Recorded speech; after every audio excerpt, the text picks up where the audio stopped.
नमस्कार, मैं हूं आपके साथ नेहा बेनीवाल और आप देख रहे हैं हलचल इंडिया। हम दिखाते हैं बेबाक खबर जिसका होता मुजफ्फरनगर के मीरापुर बाईपास पर स्थित रेस्टोरेंट में पंडित सुनील भराला, राज्य मंत्री श्रम कल्याण परिषद उत्तर प्रदेश ने पत्रकार वार्ता में प्रदेश सरकार द्वारा चलाई जा रही विभिन्न योजनाओं की जानकारी दी। पंडित सुनील भराला ने प्रदेश सरकार के 4 साल की उपलब्धियां गिनवाई। उन्होंने कहा कि वर्तमान सरकार के 4.5 साल पूरे होने के अवसर पर उत्तर प्रदेश की 24 करोड़ जनता को हृदय से बधाई देता हूँ। उन्होंने कहा कि प्रधानमंत्री नरेंद्र मोदी के मार्गदर्शन में भाजपा सरकार ने सफलतापूर्वक 4.5 वर्ष पूरे कर लिए हैं। यह कार्यकाल आबादी में सबसे बड़े राज्य उत्तर प्रदेश के लिए सुरक्षा व सुशासन की दृष्टि से अत्यंत महत्वपूर्ण है। पिछली सरकारों की तुलना में साल 2017 के बाद अपराधों में काफी कमी आई है। पहले की सरकारों में मुकदमे दर्ज नहीं होते थे, लेकिन हमारी सरकार में सख्त निर्देश दिए गए हैं कि मुकदमे दर्ज कर तुरंत कार्यवाही की जाए, जिस कारण अपराध की संख्या में काफी गिरावट आई है। आज अपराधी कानून के भय से या तो जेल के अंदर हैं या फिर उत्तर प्रदेश के बाहर हैं। महिला कल्याण को लेकर उन्होंने कहा कि प्रदेश में उनके लिए खास तौर से मिशन शक्ति अभियान प्रारंभ किया गया है। थाना व तहसील में महिला डेस्क की स्थापना की गई है। बेटियों को शासन की विभिन्न योजनाओं से लाभान्वित किया जा रहा है।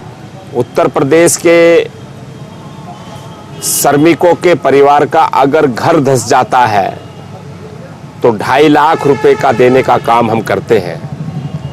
और कोई श्रमिक अगर एक्सीडेंटल में डेथ अगर हो जाती है, जो हमारे भवन निर्माण श्रमिक है, उसका पंजीयन है तो उसको 5,24,000 रुपए देने का काम हम करते हैं।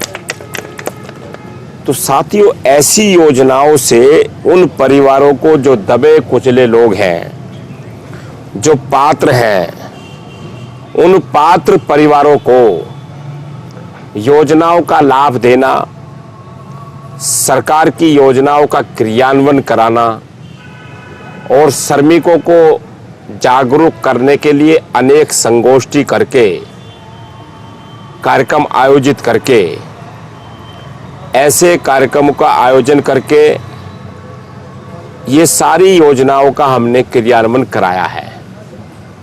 श्रमिकों के कल्याण और उत्थान को लेकर के हमने ऑनलाइन पोर्टल भी आरंभ किया और उसमें हमने ऑफलाइन का भी आदेश कर दिया है। वो आदेश भी सर्कुलर हमारे सभी उत्तर प्रदेश के जिलों में पहुंच गया होगा। और ई श्रम कार्ड के माध्यम से अभी आपने देखा होगा, सामाजिक कल्याण बोर्ड श्रमिकों के हित में बनाया गया। उसमें ऐसे श्रमिकों को लिया गया है जो मोची से लेकर के, घरेलू कामगार से लेकर के, खेती और मजदूर तक, ऐसे श्रमिकों को कवर करके उनको भी योजनाओं का लाभ देने का काम हमारी सरकार ने किया है। आप देखते होंगे कि शिक्षा के क्षेत्र में बड़े ऐतिहासिक अभूतपूर्व कार्य हुए हैं। पहले बच्चा फार्म भर दिया करता था और फिर फार्म भरने के बाद वो जेल में बैठा है या कहाँ बैठा है, कहीं बिजनेस कर रहा है या व्यापार कर रहा है, दूसरा बच्चा उसके स्थान पर आकर के एग्जाम दे दिया करता था। आज वे सारी जितनी भी शिक्षा माफिया लोग थे, आज वो सब धरातल के अंदर चले गए या अपने घर चले गए हैं। तो ऐसा विश्वास उत्तर प्रदेश की सरकार ने, जो सरकार का दायित्व होता है, उस दायित्व का निर्वहन करने का काम किया है। तो हमारी सरकार ने हिंदुत्व को लेकर के, आम नागरिकों को लेकर के, सभी जाति धर्म को लेकर के, सामाजिक वर्ग को लेकर के, घरेलू कामगार से लेकर के रेडी ठेली पटरी वालों तक हमने योजना चला करके उसको लाभ देने का काम किया है। भगवान श्री राम टेंट में रहा करते थे, ऐसा उत्तर प्रदेश क्या भारत में ऐसा कलयुग भी आया कुछ दिन के लिए कि भगवानों को टेंट में रहना पड़ गया। तो आज वहाँ भी भव्य मंदिर की स्थापना हो रही है। तो ये हमारे राम राज्य की स्थापना का ये एक थोड़ा सा टेलर है, जो आगे लोगों की इच्छाएं हैं इस प्रदेश के और देश के नागरिकों की, उसको हम अगले चरण में पूरा करेंगे। उत्तर प्रदेश में श्रम कल्याण परिषद जो उत्तर प्रदेश के करोड़ों श्रमिक जो कारखानों में काम करते थे, जो श्रमिक वाणिज्यकर दुकानों में काम करते थे, उनका कोई खैर खुआर नहीं था। उनका जुडिक्शन एरिया का भी जानकारी नहीं थी। ना कारखानों के मालिक को पता था, ना होटल के मालिक को पता था कि मेरी योजनाएं चलती हैं। आज वही श्रम कल्याण परिषद उत्तर प्रदेश की कल्याणकारी योजनाएं, आज अगर इस होटल में काम करने वाले श्रमिक परिवार के बच्चे के प्रवेश की आवश्यकता है तो श्रम कल्याण परिषद सहायता राशि देकर के, या इसका बच्चा आज खेल के मैदान में उतर के आएगा तो उसको हम 25,000 रुपये से 1,00,000 रुपये तक की प्रोत्साहन राशि देकर के उसको उत्साहवर्धन करने का हमारी सरकार काम कर रही है। उसी के आधार पर अगर हमारी किसी बहन बेटी की कारखानों में काम करने वाले श्रमिक उसकी शादी है और वो पात्रता में है तो उसको हम 51,000 रुपये कन्यादान दे करके उसका विवाह करने का काम हमारी सरकार कर रही है। ये सरकार में ऐतिहासिक कार्य हैं। ये मैंने कुछ योजनाओं का नाम लिया है। उत्तर प्रदेश में हमारे BOCW बोर्ड की 14 योजनाएं और 8 श्रम कल्याण परिषद की योजनाएं, तो 22 योजना आज धरातल पे दिखाई दे रही हैं। हमारे श्रम विभाग के अधिकारी यहाँ पर हैं।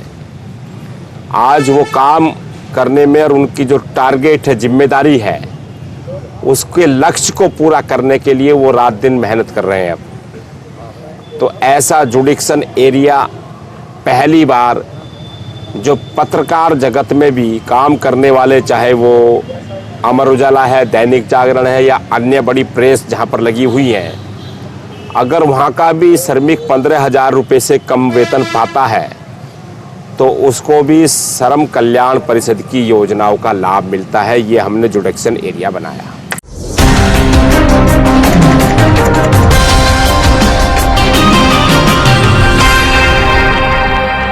पहाड़ी क्षेत्रों में पिछले 3 दिनों से हो रही भारी बारिश के कारण रामराज क्षेत्र के खादर में बाढ़ का खतरा बढ़ गया है, जिसको देखते हुए प्रशासन ने खादर क्षेत्र के लगभग 1 दर्जन गांव में अलर्ट घोषित कर दिया है तथा बाढ़ चौकियों को भी अलर्ट किया गया है। पिछले 3 दिनों से पहाड़ी क्षेत्रों में लगातार भारी बारिश जारी है, जिसके कारण पहाड़ी क्षेत्रों का पानी गंगा बैराज के रास्ते खादर क्षेत्र में पहुँच रहा है। पहाड़ी क्षेत्रों से भारी मात्रा में पानी आने के कारण खादर क्षेत्र के लगभग 1 दर्जन गाँव में बाढ़ की आशंका गहरा गई है। बाढ़ की आशंका को देखते हुए प्रशासन ने खादर क्षेत्र के लगभग 1 दर्जन गाँव में अलर्ट घोषित कर दिया है तथा बाढ़ चौकियों को भी अलर्ट कर दिया गया है। सिंचाई विभाग के जेई पीयूष ने जानकारी देते हुए बताया कि गंगा बैराज के किनारे के क्षेत्रों के सभी गांवों में अलर्ट घोषित किया गया है। ग्रामीणों को मुनादी कराकर सतर्क रहने के लिए कहा गया है तथा प्रशासनिक अधिकारी स्थिति पर बारीकी से नजर रखे हुए हैं। रामपाल ने जानकारी देते हुए बताया कि हरिद्वार से 3,58,000 क्यूसेक पानी छोड़ा गया है, जो कि देर रात तक गंगा बैराज पर पहुंचने की संभावना है। जगदीश लेखपाल ने बताया कि पानी की स्थिति से हर घंटे उच्च अधिकारी को अवगत कराया जा रहा है तथा उच्च अधिकारी स्थिति पर बारीकी से नजर गड़ाए हुए हैं। गंगा बैराज पर देर शाम को गंगा का जलस्तर चेतावनी बिंदु 219 मीटर से लगभग 220 मीटर पर बह रहा है।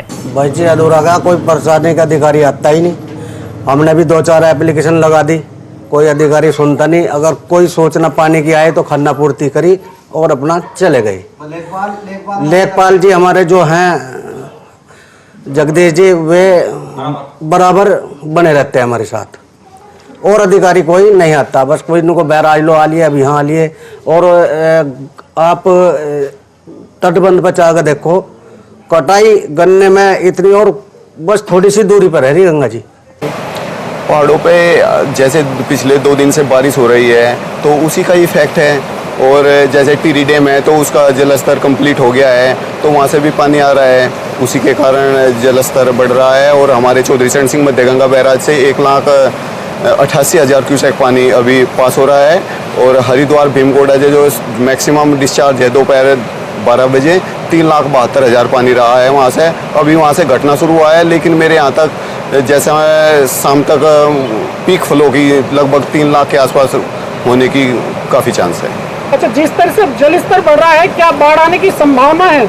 नहीं, ये बाढ़ तो है ही। मान सकते हैं कि अगर 1,88,000 है तो ये बाढ़ की स्थिति बन जाती है। अच्छा, रामराज खादर क्षेत्र में जलस्तर बढ़ने से क्या कोई नुकसान होने की संभावना नजर आ रही है? अगर बाढ़ आती है तो नुकसान तो होता है, लेकिन उसके लिए प्रशासन ने सबको अलर्ट किया हुआ है, गांव में अलर्ट किया हुआ है।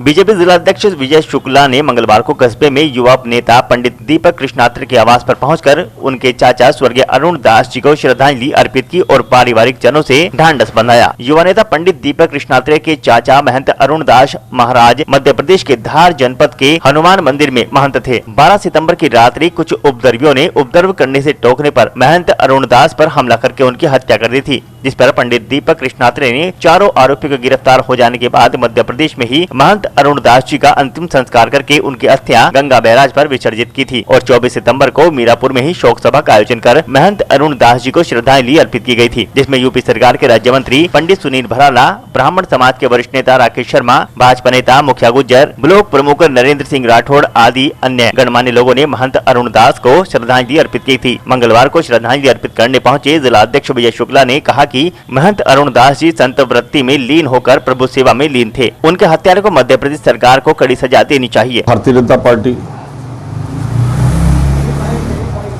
के अनेकों कार्यक्रम लगातार 2022 चुनाव की तैयारी चल रही है, तो संगठन के अनेकों कार्यक्रम चल रहे हैं। आज सत्यवीर आचार्य जी के आश्रम में भी वहाँ पूजा और शोभा यात्रा वहाँ निकली है, वहाँ भी गए थे। और आज दीपक कृष्णात्रे जी, इनके प्रतिष्ठान पर इनके चाचा जी अरुण दास जी दुखद मौत में, उस समय मैं कहीं बाहर गया हुआ था, उस समय आ नहीं पाया था। मैंने परिवार में मेरा आने का मन था, मैं लगातार 2-3 बार बातचीत हुई कि मैं जिस दिन इस क्षेत्र में आऊँगा मैं घर पर आऊँगा। मैं आज परिवार में दीपक कृष्णदास जी से मिलने के लिए आया था।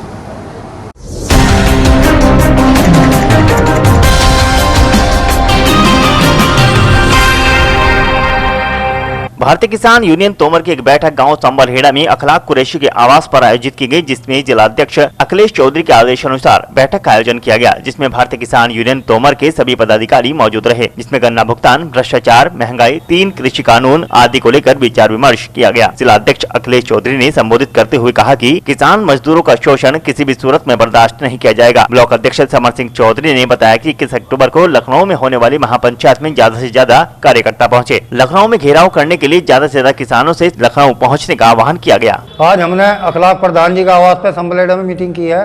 जो हमारी 22 तारीख को महापंचायत है लखनऊ में, डालीबाग गन्ना शोध केंद्र लखनऊ, गन्ना आयुक्त का घेराव करेंगे। उसकी तैयारी के लिए हमने आज यो संबलेड़ा में मीटिंग का आयोजन किया है। सभी कार्यकर्ताओं से, पदाधिकारियों से ज़्यादा से ज़्यादा संख्या में 21 तारीख में शाम को 4 बजे मुजफ्फरनगर पहुँचना और नौचंदी द्वारा लखनऊ जाएंगे हम। तो लखनऊ में किन मुद्दों को लेकर के आपकी महापंचायत? लखनऊ में गन्ने, एक तो सबसे बड़ा मुद्दा गन्ना है, गन्ने का भाव से हम संतुष्ट नहीं है। दूसरा है जो गन्ना आयुक्त डेली उसमें आए दिन अब यो सट्टा नीति या वो सट्टा नीति है, इसका विरोध है। इसके बारे में उनसे बात करी जाएगी। कभी घोषणा पत्र मांगा है, कभी कुछ मांगा है। और महंगाई, डीजल, पेट्रोल, ये तो और बहुत सारे मुद्दे आपको पता ही हैं। अगर आपकी मांगे पूरी नहीं होती है तो भारतीय किसान यूनियन तोमर का अगला कदम क्या होगा?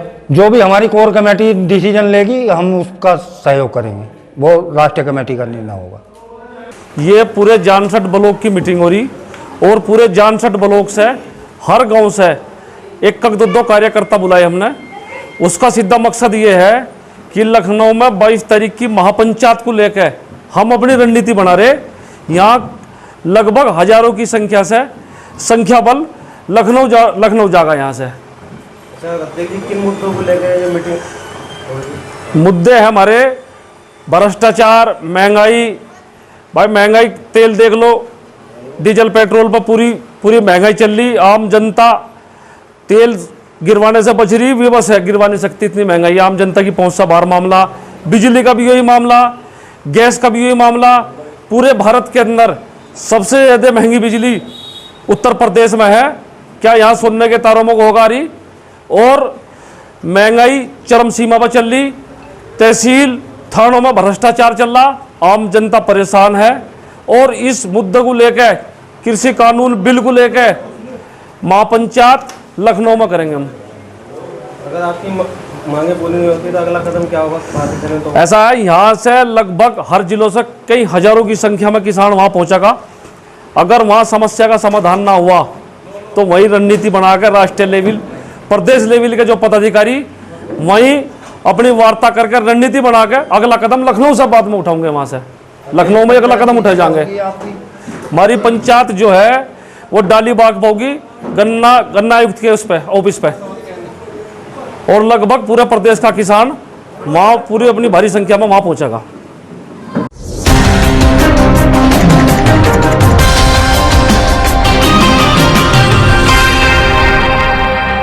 भारतीय किसान यूनियन तोमर के जिला अध्यक्ष अखिलेश चौधरी ने मीरापुर पहुंचकर शादाब राजपूत को युवा जिला उपाध्यक्ष घोषित किया। भारतीय किसान यूनियन तोमर के जिला अध्यक्ष अखिलेश चौधरी की संस्तुति पर शादाब राजपूत को युवा जिला उपाध्यक्ष बनाया गया है। मीरापुर थाना क्षेत्र के गांव रसूलपुर गढ़ी निवासी शादाब राजपूत को भारतीय किसान यूनियन तोमर का युवा जिला उपाध्यक्ष मनोनीत किया गया। युवा जिला उपाध्यक्ष मनोनीत होने के उपरांत शादाब राजपूत ने बताया कि अन्नदाता किसान गर्मी, बरसात और सर्दी सभी मौसम में कड़ी मेहनत कर अन्न व सब्जियों का उत्पादन करता है, लेकिन फिर भी उसे सही मूल्य नहीं मिल पाता।